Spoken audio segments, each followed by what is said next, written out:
Où est Edward Snowden? Pas dans le vol Moscou-La Havane où il avait réservé un billet hier. Dans la capitale russe? D'après le Kremlin, non. On sait qu'il a le moral et qu'il est en bonne santé. C'est Julian Assange, le fondateur de Wikileaks, qui l'affirme. En revanche, impossible de savoir où il se trouve. Nous tentons toutes les procédures légales possibles et travaillons avec plusieurs pays pour faire appliquer la loi. We've come too far to give up who you are. Le porte-parole de la Maison-Blanche, Jay Carney, a critiqué Pékin avec une rare véhémence en accusant les Chinois d'avoir délibérément choisi de libérer un fugitif en dépit d'un mandat d'arrêt en bonne et due forme. Il ne marche pas très bien, le système américain de flicage universel révélé par Snowden. Impossible de trouver Snowden lui-même. Autre cible du courroux américain, la Russie, la coopération attendue. Washington exhorte Moscou à étudier toutes les options à sa disposition pour l'expulser vers les États-Unis. La définition de guéanté, on la lit, filouté sous un air austère. Exemple, personne n'avait aussi habilement guéanté que le révérend père. Et il a également trouvé un synonyme, tartuffé. Autre pays dans le collimateur, l'Équateur, qui a déjà accepté que Snowden soit un réfugié en attendant de lui donner l'asile politique. Le président coréen s'en moque et a d'ores et déjà affirmé sur Twitter qu'il prendrait sa décision de manière totalement souveraine.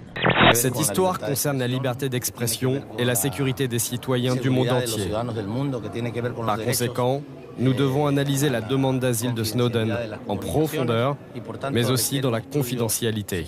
Nanarder, autre verbe inventé. Semer la pagaille, foutre la merde. Exemple, sitôt mariée, elle a nanardé la famille de son homme. Synonyme également, tapir.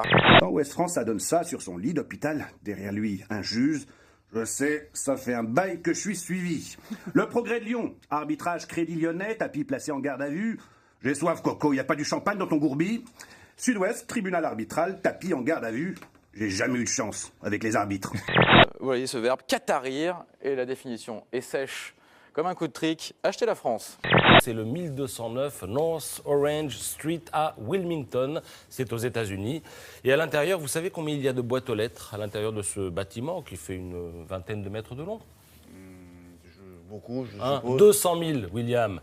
Coca, Apple, JP Morgan, Google, Ford, etc. Ils ont tous leur petite adresse ici, parce qu'ici, on ne paye pas d'impôts ni sur les sociétés ni sur les bénéfices. Pourtant, ici, nous sommes dans le Delaware, un État américain, coincé entre New York et Washington. Il est classé numéro 1 des paradis fiscaux par l'ONG Tax Justice, mais ne figure pas sur les tablettes de l'OCDE. Alors pourquoi?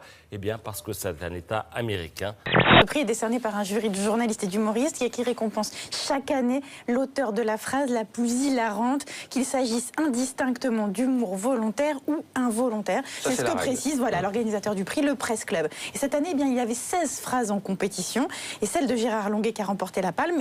Hollande est pour le mariage pour tous, 3 petits points sauf pour lui. Oui, c'est drôle. Je pense que la plus drôle, c'est celle de Bernadette Chirac.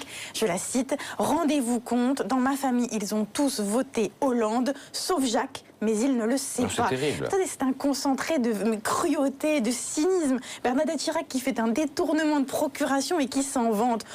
On a voté en décembre, entre la loi de finances pour l'État et la loi de financement pour la sécurité sociale, un déficit de 3 points de PIB, 60 milliards. Je prévois au jour d'aujourd'hui un déficit d'au moins 4 points de PIB, c'est-à-dire 80 milliards. La droite, quand elle est en situation de responsabilité, tout comme quand elle est dans l'opposition, a des problèmes de calculette. M. Carrez était le rapporteur général du budget sous la précédente majorité. Celui qui a fermé les yeux sur 600 milliards de déficit supplémentaire. Je les trouve quand même, ces députés de l'opposition, singulièrement gonflés. Ils font leur travail. Ils font leur travail, mais nous faisons notre travail qui est de réparer, qui est de redresser des comptes publics qu'ils ont dégradés comme cela n'est le cas dans aucun autre grand pays de l'Union européenne. Ils ont mis la France dans une quasi-faillite.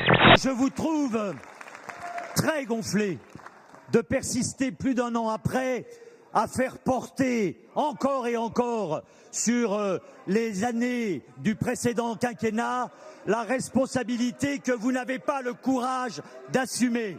Ça fait plus de 2 heures que cet homme, après avoir voulu faire une blague, s'est coincé dans une borne à un panneau de signalisation. 2 heures que son ami ne parvient pas à l'en dégager et qu'il tourne en rond dans les rues de cette petite ville au nord de Londres. Arrive enfin la police, un policier hilar lui aussi, qui ne sait pas vraiment quoi faire mais suggère qu'on accompagne le panneau sur l'herbe. Tout cela dure un temps infini où les passants se moquent des efforts des 2 hommes.